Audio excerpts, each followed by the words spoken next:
वैज्ञानिक आदरणीय doctor APJ Abdul Kalam यांचा जन्मदिवस, ज्यांनी आपलं अखंड आयुष्य देशासाठी, विज्ञानासाठी, विद्यार्थ्यांच्या प्रगतीसाठी खर्च केले, असे हे आदरणीय माजी राष्ट्रपती APJ अब्दुल कलाम यांचा आज जन्मदिवस आणि हा दिवस पूर्ण भारतभर आपल्या भारतातील एक महान व्यक्तिमत्व ते म्हणजे डॉक्टर APJ अब्दुल कलाम, की ज्यांनी वाचन संस्कृती आपल्या देशामध्ये जोपासावी, त्यानंतर विद्यार्थ्यांना विज्ञानाची गोडी लागावी यासाठी त्यांचं अखंड आयुष्य त्यांनी देशासाठी व्यतीत केलं। त्यांच्या प्रेरणेने असंख्य विद्यार्थ्यांनी विज्ञानाच्या दिशेकडे झेलले आहेत।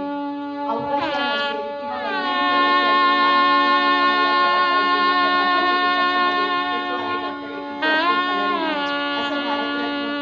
आपल्या देशाला लाभलेला आहे आणि त्यांचे विचार हे कायम आपल्यासाठी प्रेरणादायक आहेत। आपले आजचे आदरणीय प्रमुख पाहुणे आदरणीय पोलीस उपनिरीक्षक दहिफळे साहेब, जे आज इथे उपस्थित झालेले आहेत तुम्हाला मार्गदर्शन करण्यासाठी, आणि त्यांच्या हस्ते आदरणीय अब्दुल कलाम सर यांच्या प्रतिमेचं विचाराचं पूजन होत आहे।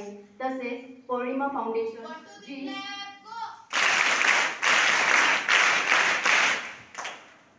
समाजामध्ये जशी वाईट प्रवृत्तीची लोक असतात तशी चांगल्या प्रवृत्तीची असंख्य लोक असतात, जी समाजाच्या विकासासाठी, जी समाजाचं कल्याण व्हावं यासाठी झटत असतात। आणि असंच काही व्यक्ती, समविचारी व्यक्ती एकत्र येतात आणि एखादी संस्था उभं करतात आणि समाजामध्ये खूप मोठं असं काम करत असतात। आणि अशीच एक महत्त्वाची संस्था जी पालघर जिल्ह्यामध्ये काम करत आहे ती आहे पौर्णिमा फाउंडेशन।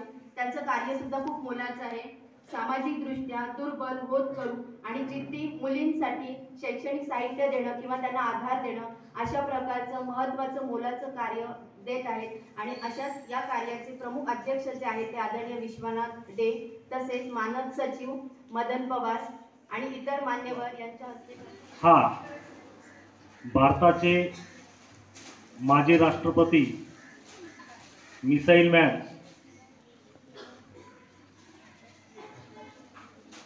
कलाम चाचांचा जन्मदिन, आणि हा जन्मदिन भारतभर वाचन प्रेरणा दिन म्हणून साजरा केला जातो। माणसानं वाचावं, वाचनासारखा दुसरा मित्र नाही। माणसाचा खरा मित्र म्हणजे पुस्तक। एखादं पुस्तक एका युगाचं किंवा एका व्यक्तीचं सर्व दर्शन आपल्याला त्याच्या पुस्तकातून घडवत असतं। म्हणून ज्यावेळेस अब्दुल कलामांचं निधन झालं त्यावेळेस आम्ही आमच्या सरांना विचारलं, सर आज सुट्टी द्यायची का? भारताच्या राष्ट्रपतींचं निधन झालेलं आहे, अशा काही व्यक्तींचं निधन झालं की दुखवटा म्हणून सुट्टी पाळण्याची पद्धत असते।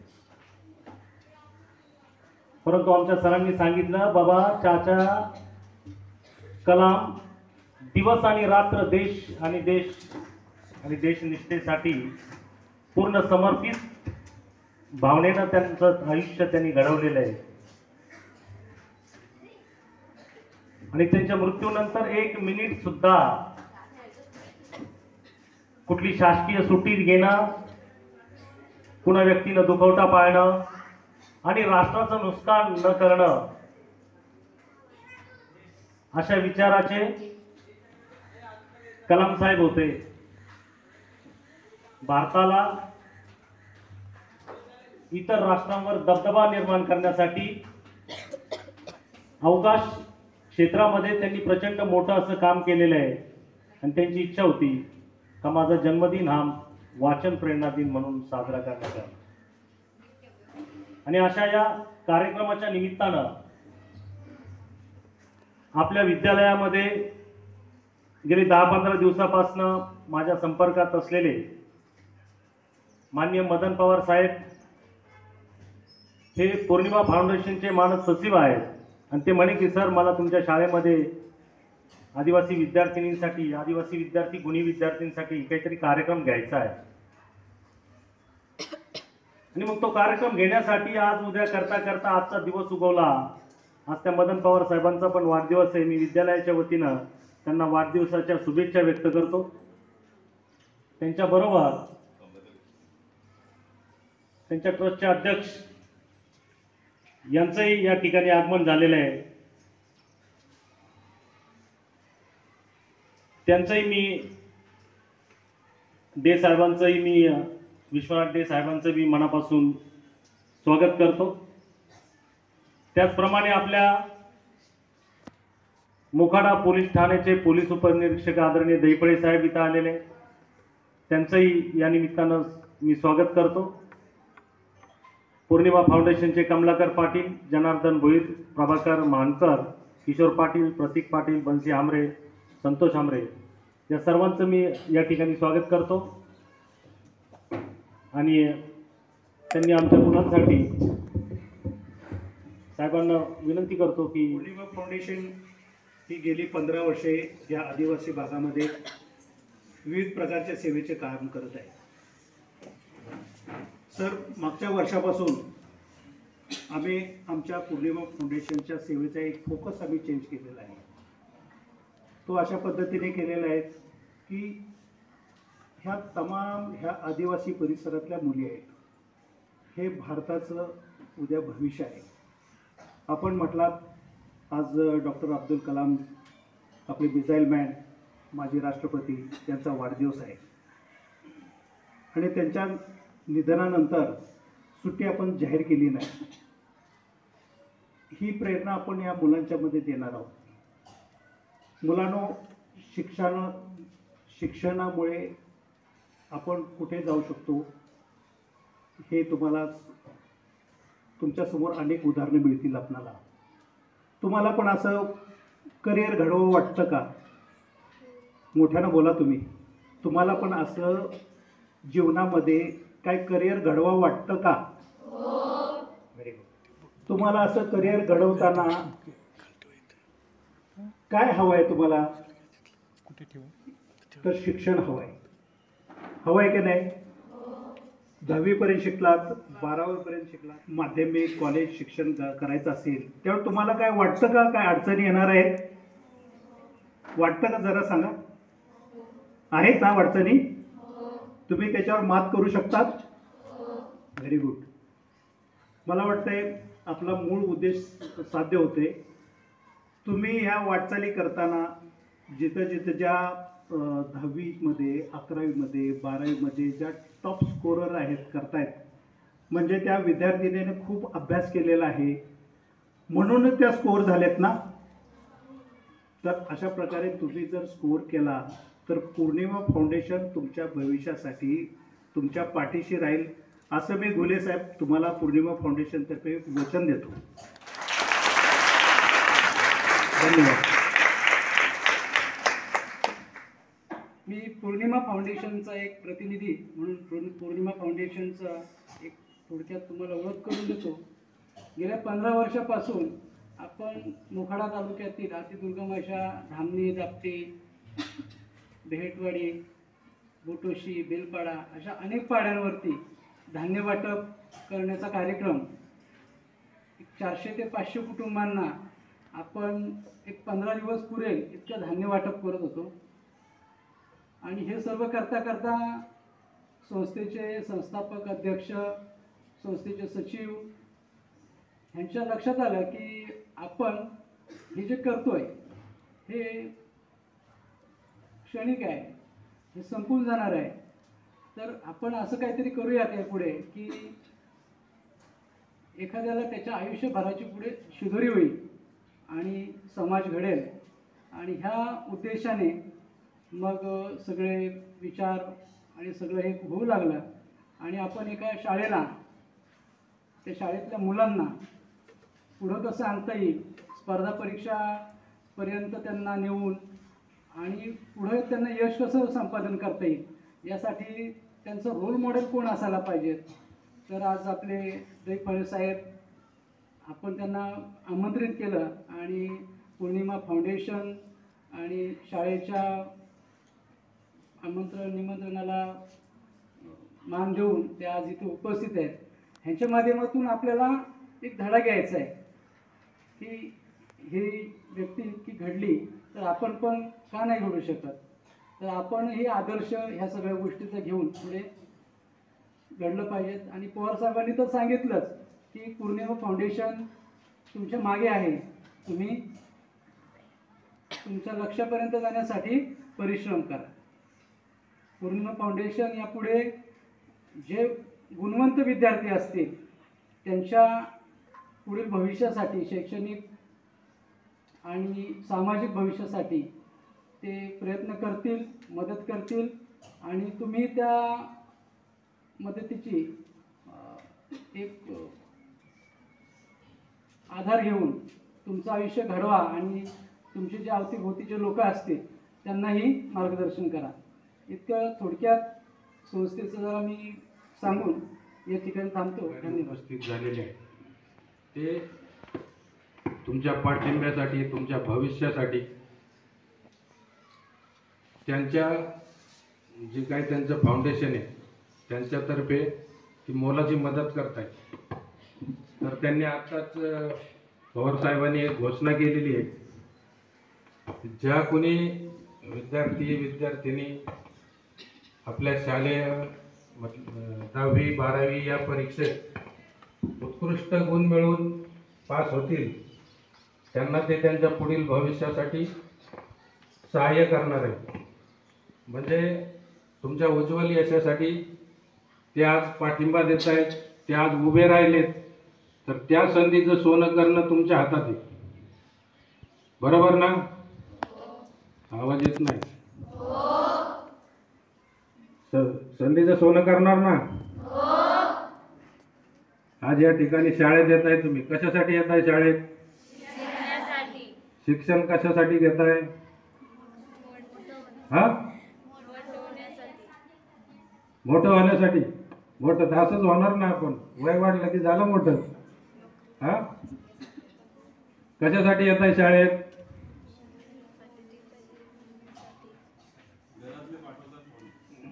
घरातले पाठवतात म्हणून. ठीक आहे, शाळेत येत आहे यशस्वी होण्यासाठी, त्याच्यापेक्षा एक चांगला माणूस घडण्यासाठी. पण यशस्वी होण्याचा अर्थ काय आहे? काय यशस्वी होणं म्हणजे काय? तुमच्या मते काय आहे यशस्वी होण्याची व्याख्या काय आहे? सांगा, कोणीतरी सांगा.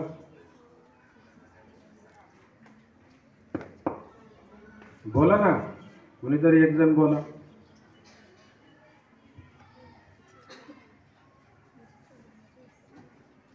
अगदी साधं आहे, तुमच्या समोरच आहे. यशस्वी होणं म्हणजे काय? आज तुम्ही ज्या ठिकाणी बसलेला आहात त्या ठिकाणाहून आम्ही ज्या ठिकाणी बसलो त्या ठिकाणी येणं म्हणजे यशस्वी. बरोबर ना? काल आम्ही पण तुमच्या ठिकाणी होतो, आज आम्ही या ठिकाणी येऊन तुम्हाला काहीतरी सांगतोय म्हणजे आम्ही आमच्या जीवनात काहीतरी झालो, आमच्या पायावर उभा राहिलो. म्हणजे तेच आज तुम्ही तिथे, उद्या तुम्ही इथं असाल. इथं असले म्हणजे तुम्ही यशस्वी होणारच ना.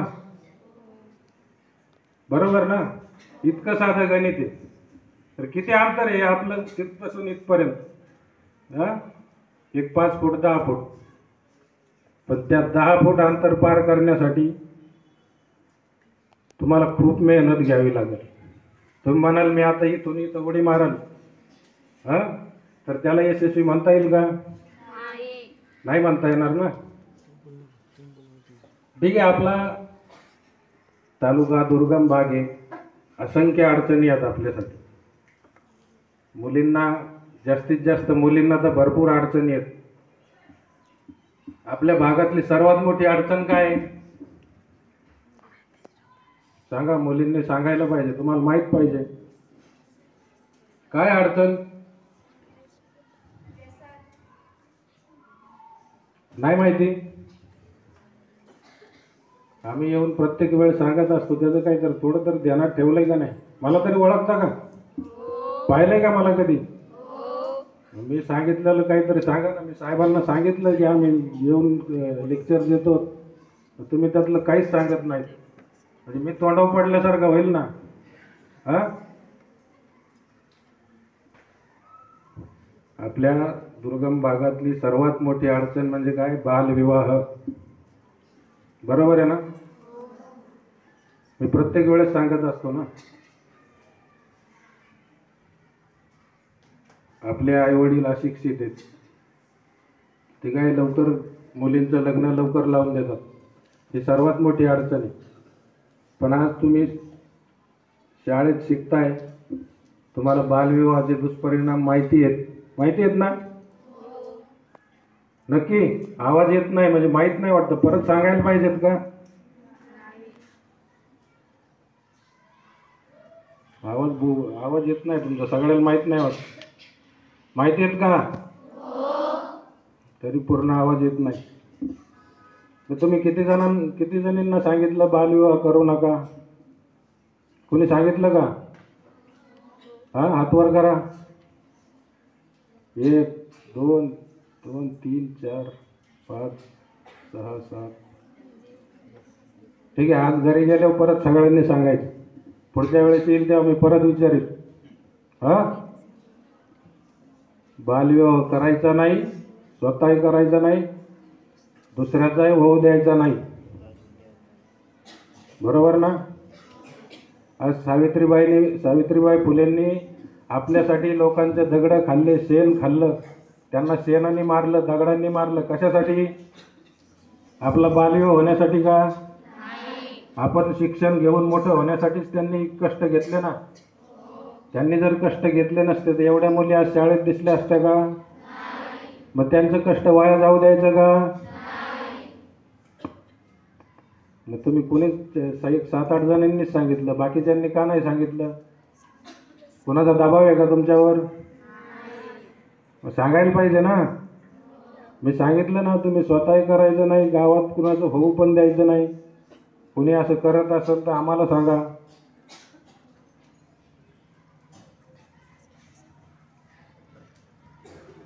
शाळेत येऊन शिक्षण घेताय ना? शिक्षण घेतलंच पाहिजे. कशासाठी शिक्षण घ्यायचं? अरे आत्ताच सांगितलं ना मी, विसरले का लगेच?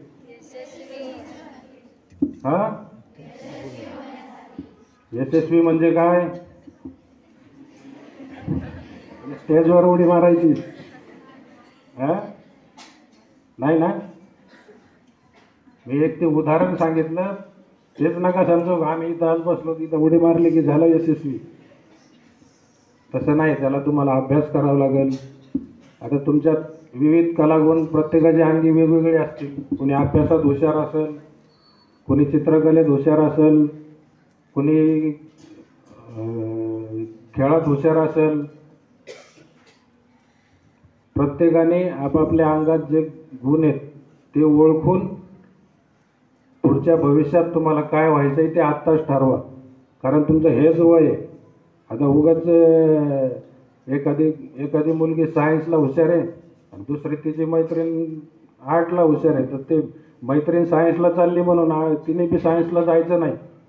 मग तिकडे गेली की तिचं अधोगती होणार. एखादी खेळात हुशार आहे तर तिने खेळ सोडून भलतंच काहीतरी करायचं. तर त्याने आपल्यालाच लगाम घातल्यासारखं होतं. ज्याला ज्या गोष्टीची आवड आहे ती गोष्ट त्याने केली पाहिजे, तर तुम्ही तुमच्या क्षेत्रात यशस्वी व्हाल. बरोबर ना? तर नाही तर उगाच कुणाच्या दबावाला बळी पडून आपल्यात जे गुण आहेत ते दडपून टाकू नका. मग तुम्ही दुसरीकडे जाऊन किती धडका मारल्या ते तुमच्या मनातच नाही, तर त्याच्यात तुम्ही यशस्वी होणार नाही. होणार का? त्याच्यासाठी तुम्ही आत्ताच तुमच्यात जे कलागुण आहेत ते ओळखा आणि त्या दृष्टीने पुढचं पाऊल टाका. आता कोणाला पोलीस कोणाला हो वाटतंय का? हात वर करा. अरे वा, अर्धवट हात वर करू नका, पूर्ण हात वर करा. चांगली भरपूर संख्या आहे. मग त्याच्यासाठी काय करता तुम्ही? काही तयारी चालू केली आहे का?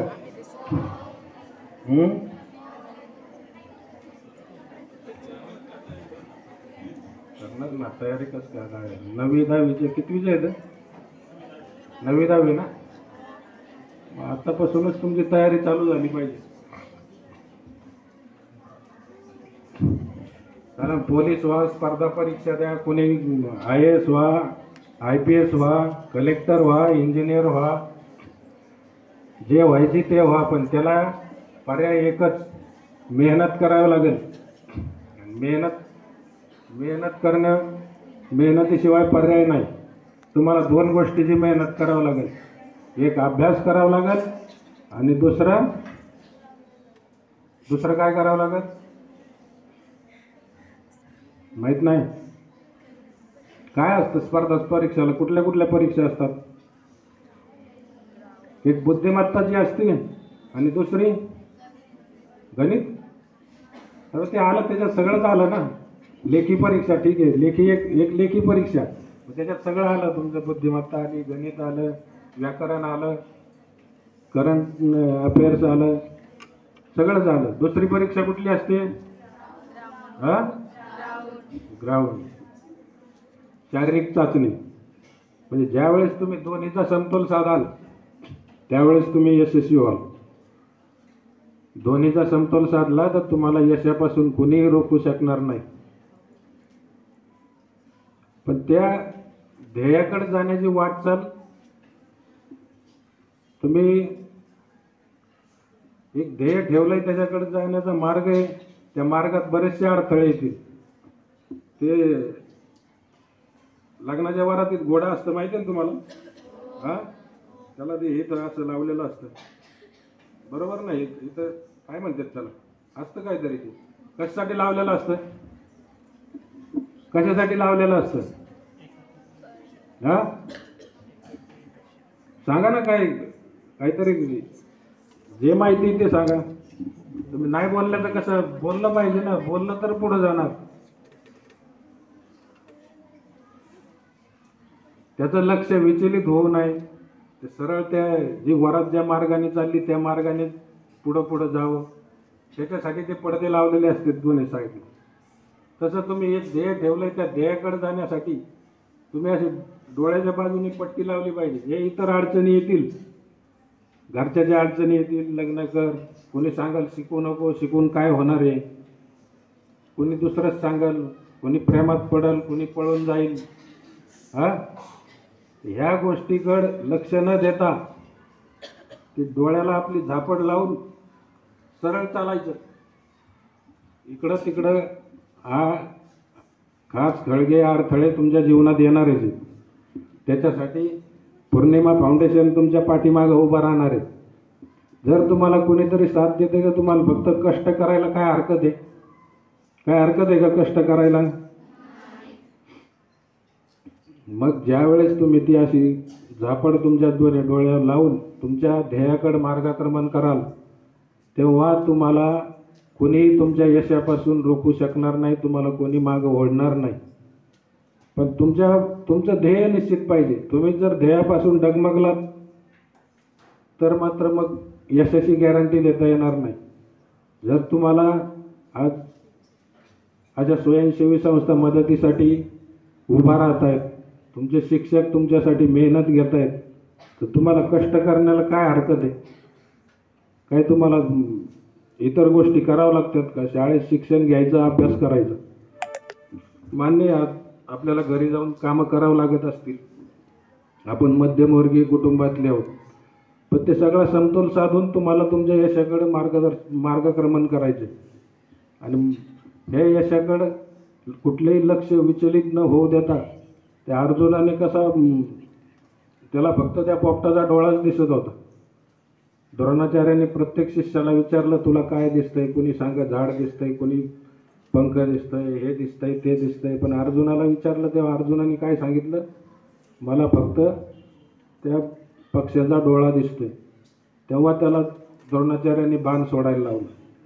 तसं तुम्ही एका गोष्टीकडे लक्ष ठेवणार तर तुमचा तो बाण, सोडलेला बाण, तुम्ही ज्या दिशेने केलेलं मार्गक्रमण व्यवस्थित होईल आणि तुमचं भविष्य उज्ज्वल होईल.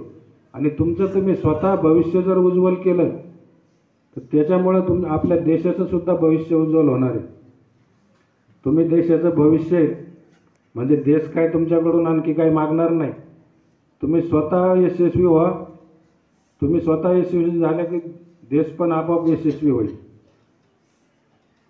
परंतु तुम्ही जर मागं राहिले, शिकले नाही तर त्याने देशाची सुद्धा हानीच आहे. देशाला जे भविष्यात वेगवेगळ्या पदावर पदाधिकारी लागणार आहेत ते मिळणार नाहीत. मग परकीयाकडून आयात करावं लागतील किंवा जे आपल्या देशातून काही बाहेर जातात. त्याच्यापेक्षा तुम्ही स्वतः यशस्वी झाले तर देशासाठी सुद्धा त्याचा फायदाच आहे. दुसरी गोष्ट, आपल्या प्रत्येकाचा कोणी ना कोणी आदर्श असतो, आहे ना. आदर्श ठेवताना माझ्या म्हणण्यानुसार स्वतःच एक आदर्श बना. इतरांचा आदर्श डोळ्यासमोर ठेवण्यापेक्षा स्वतः एक आदर्श बना. स्वतःचा आदर्श बना. स्वतः ज्यावेळेस स्वतःचा आदर्श बनाल त्यावेळेस तुम्हाला यशस्वी होण्यापासून कुणीही रोखू शकणार नाही. यशाचा मार्ग मंत्र काय? मेहनत करा, यशस्वी व्हा. दुसरे शॉर्टकट नाही आहेत त्याला. बरोबर ना? तुमची शाळा सुटली का? शाळेचा टाइम झालाय का? त्याच्यामुळे त्यांचं लक्ष नाही इकडे. आताच लक्ष विचलित झाले, पुढं कसे यशस्वी होणार तुम्ही? एक 5, 10, 15 मिनटं थांबू शकत नाहीत तुम्ही? हे लोक तुमच्यासाठी आलेत मुंबईवरून.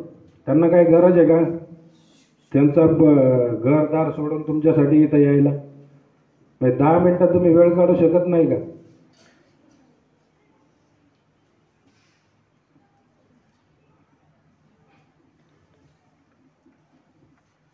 तर आज आपल्या पौर्णिमा फाउंडेशनकडून तुम्हाला खाऊचं वाटप होणार आहे, वयाचं वाटप होणार आहे आणि ते तुमच्या भविष्यासाठी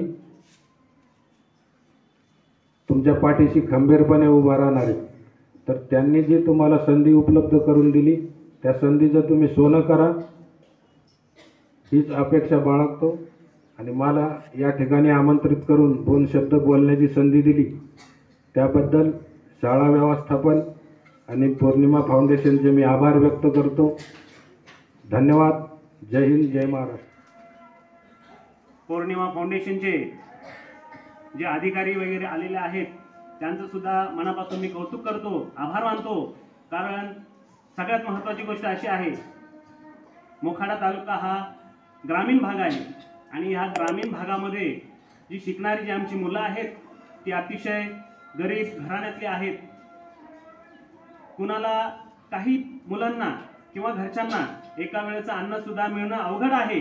पण अशा परिस्थितीमध्ये तुम्ही आमच्या मुलांना जे सहकार्य करता, खरंच तुमचं जेवढं कौतुक केलं जाईल तेवढं कमीच आहे. तर मुलांनो बघा, हे जे आहे हे आपल्यासाठी देत आहेत ते कशासाठी देत आहेत की आपली मुलं काहीतरी आपल्या मुलांना मिळालं पाहिजे. त्यांना सुद्धा त्यांच्या मनाला सुद्धा समाधान वाटतं की बाबा आपण काहीतरी गरीब मुलांना दिलं किंवा गरीब कुटुंबाला काहीतरी जर आपण दान स्वरूपात दिलं तर हे कुठेतरी आपल्याला फळाला जाईल आणि याच्यापासून आपल्याला सुद्धा आनंद मिळेल आणि आपल्या आनंदामुळे त्या मुलांचा सुद्धा आनंद जो आहे तो द्विगुणित होईल. आणि म्हणून असे प्रोग्राम या फाउंडेशनची जी मंडळी आहे ते करत असतात. तर मुलांना लक्षात घ्या, बघा आपले आई वडील तर आपल्यासाठी खूप करत असतात. एवढं करत असतात की ती जन्माला आल्यापासून आपल्याला जे जे हवं आहे ते आपल्यासाठी करतात की नाही? तर आई बापांचा आदर्श हा आपण कायम ठेवला पाहिजे. आताच सरांनी सांगितलं आपण स्वतः आदर्श बना, पण त्या अगोदर आपण आपल्या आई वडिलांना आदर्श मानलं पाहिजे की नाही? पहिले आपले आई वडील आदर्श आणि त्याच्यानंतर आपण स्वतः आदर्श बनलं पाहिजे. तर मुलांना आदर्श बनण्यासाठी आपण काय केलं पाहिजे तर आपण शिक्षण घेतलं पाहिजे. शिक्षण का घेतलं पाहिजे तर शिक्षण जर घेतलं, डॉक्टर बाबासाहेब आंबेडकर म्हणायचे शिक्षण हे वाघिणीचं दूध आहे आणि जो कोणी पिईल तो गुरगुरल्याशिवाय राहणार नाही, म्हणून शिक्षण खूप महत्वाचं आहे. तुम्ही जर शिक्षण घेतलं तर तुम्ही खरंच त्या वाघासारखे गुरगुरल्याशिवाय राहणार नाही. म्हणजे काय, तुम्ही एखाद्याला मारणार आहात का? नाही. तर तुमच्या शिक्षणातून तुम्हाला जे ज्ञान मिळणार आहे, तुम्ही एखाद्या अधिकाऱ्याकडे जर समजा गेलात, जर एखादी गोष्ट तुम्हाला ती माहीत असेल आणि अधिकारी तुम्हाला जर फसवण्याचा प्रयत्न करत असेल तर तुम्ही त्यांना ठासून सांगू शकता की हे असं नाही, हे असंच आहे. म्हणून शिक्षण खूप महत्वाचं आहे. तर मुलांना तुम्हाला एक विनंती करतो की बघा, यांच्याकडून पण आपण आदर्श घेतला पाहिजे. हे समोर जे बसलेले आहेत, हे काय इथे बसलेले आहेत, तर ते कुठल्या कुठल्या क्षेत्रामध्ये त्यांनी प्रावीण्य मिळवलेलं आहे आणि ते प्रावीण्य मिळवलं असताना म्हणून ते आज आपल्या समोर आपल्याला मार्गदर्शन करत आहेत. बघा, मी सुद्धा एका गरीब कुटुंबातून जन्माला आलेलो आहे आणि गरीब कुटुंबातून आज मी पत्रकार या नावाने मोखाडा तालुक्यामध्ये एक वेगळं माझं वलय तयार केलेलं आहे. तर ही माझी कृपा नाही, तर ही माझ्या आईवडिलांची कृपा आहे आणि तुमच्या सगळ्या माणसांची माझ्यावर कृपा आहे आणि म्हणून हे मी करू शकलो. म्हणून मुलांना तुम्हाला एवढंच सांगायचं आहे की जर तुम्हाला तुमचं भविष्य घडवायचं असेल, तर तुम्ही अभ्यास केला पाहिजे, आपल्या शिक्षकांचा मान सन्मान केला पाहिजे, आपल्या आई वडिलांचा मान सन्मान केला पाहिजे. त्यानंतर आपण जे आपले जे मोठे लोक असतील, आपल्यापेक्षा वरिष्ठ लोक असतील, त्यांचा सुद्धा आपण मान सन्मान केला पाहिजे. बघा, आज मला अचानक बंशी हमरे यांनी अचानक फोन केला की आपला असा असा कार्यक्रम आहे आणि तुम्ही याच. म्हटलं मी कामामध्ये आहे, मला काही वेळ मिळणार नाही. तरी सुद्धा त्यांच्या आग्रहाखातीर मला इथे यावं लागलं. कारण काही असं असतं की आपले संबंध असतात ते आपण जपले पाहिजेत, म्हणून मला इथे यावं लागलं. आणि सरांचा सुद्धा, आपले घुले सर, म्हणजे ज्यावेळेस आमची जी मीटिंग झाली त्यावेळेस घुले सर, मी आणि बंशी हमरे सर तिथे उपस्थित होतो. परंतु घुले सरांना माहित नव्हतं मी कोण आहे. घुले सरांना नंतर माझी ओळख झाली. परंतु घुले सर मला म्हटले की मी तुम्हाला कार्यक्रम असतील त्यावेळेस बोलवेल, पण आज विसरले असतील. काही हरकत नाही, नेक्स्ट टाइम मला आठवणीने बोलवतील असं मला वाटतं. सर बोलवाल ना?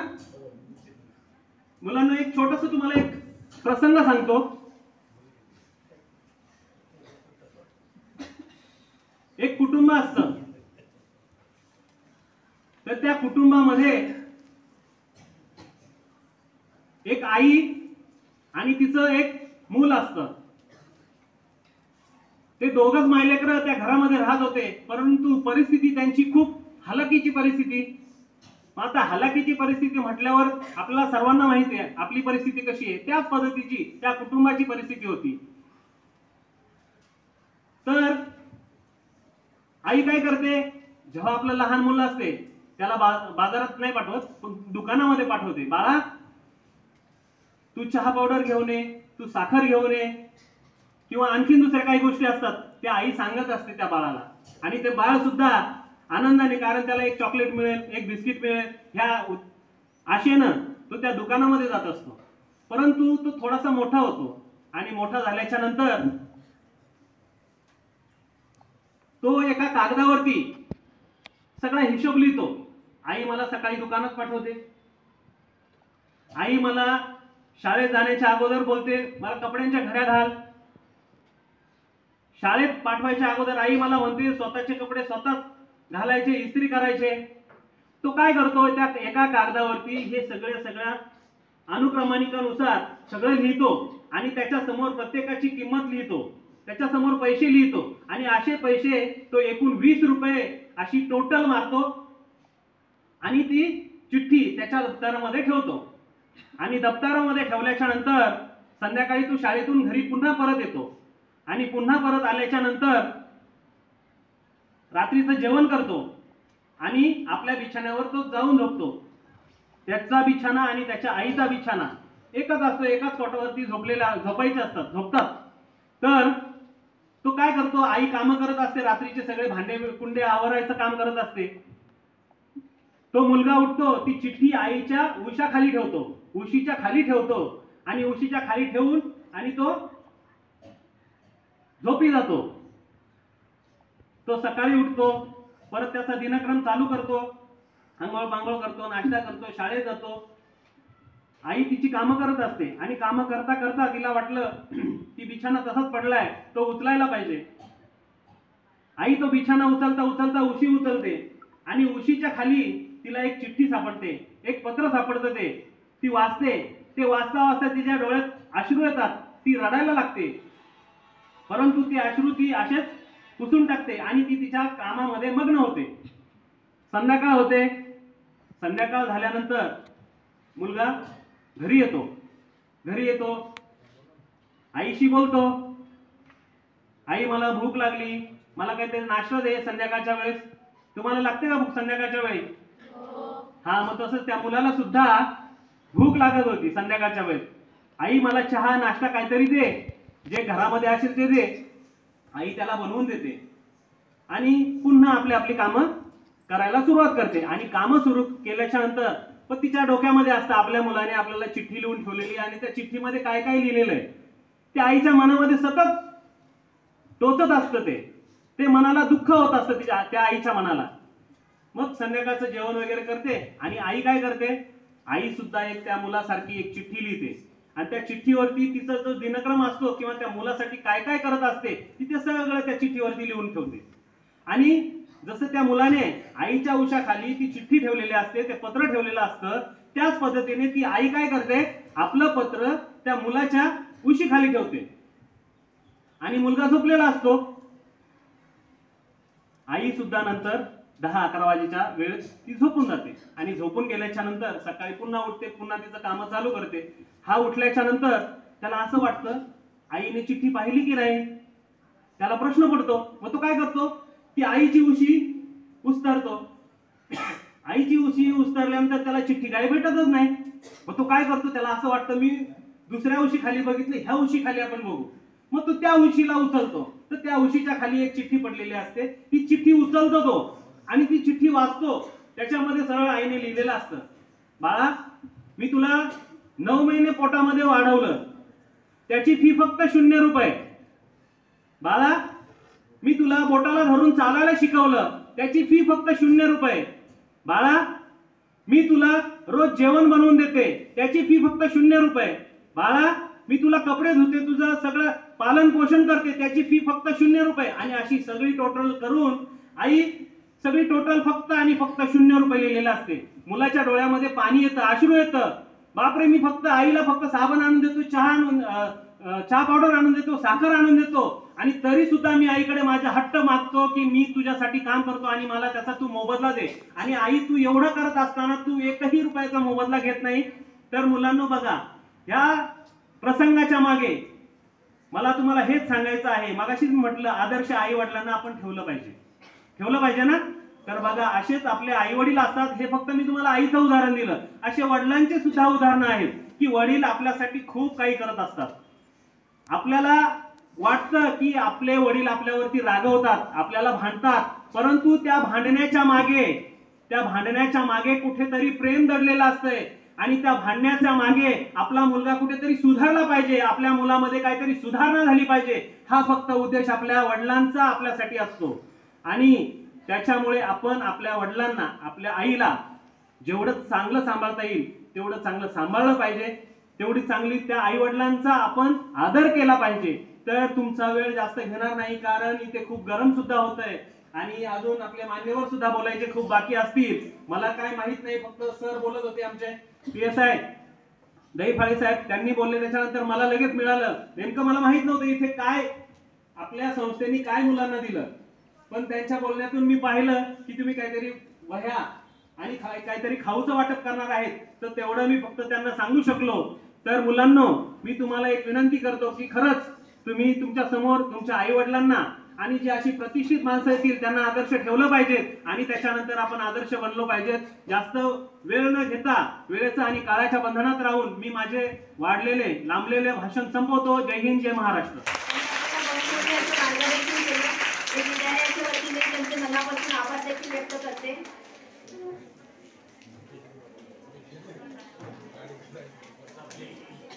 आदरणीय मुले सर यांना विनंती करते की पौर्णिमा फाउंडेशनचे संस्थापक अध्यक्ष आदरणीय विश्वनाथ दे सर यांचे स्वागत करावे.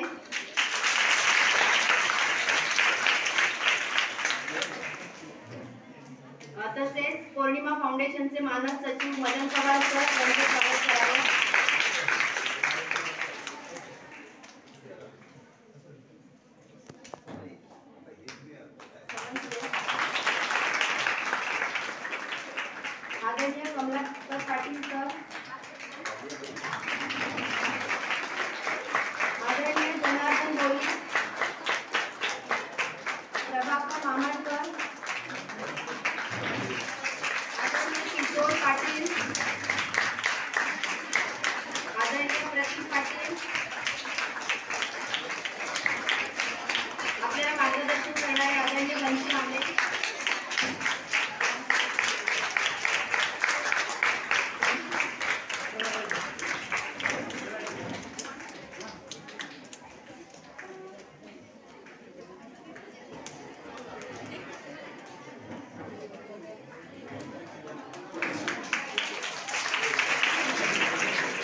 नजरेत नेहमी नवी दिशा असावी, नजरेत नेहमी नवी दिशा असावी. घरट्याचे काय केव्हाही बांधता येईल, मात्र क्षितिजा पलीकडे झेप घेण्याची जिद्द मनात असावी, जिद्द मनात असावी.